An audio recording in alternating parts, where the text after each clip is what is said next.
on Boylston. Boylston Street up in Boston. It's where the Boston Marathon ends.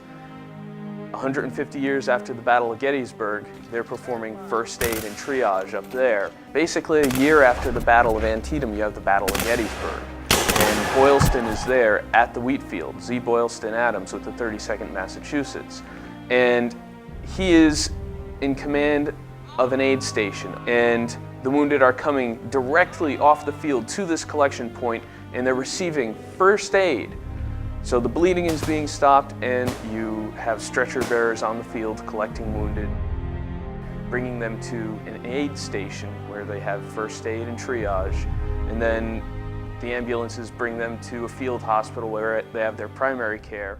We're still doing, well, a version of it today. It's just more modern, and they're not using horse-drawn ambulances anymore.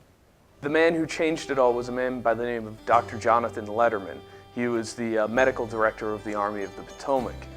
He instituted not only that change, but he developed the ambulance corps itself, the policy of having all of the medical supplies under the medical department instead of the quartermaster, and instituted a whole bunch of other changes that we're still using today, like 3 surgeons to an operating table. That was him. Aim, fire! Flash forward 150 years after the Battle of Gettysburg. What happened on Boylston Street? Well, the Boston Marathon bombings.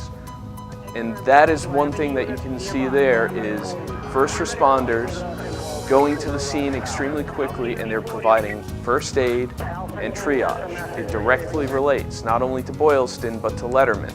In fact, in the offices here when the bombings happened, we had him online watching what was going on live, and I turned to our director and I said, that's Letterman's system right there.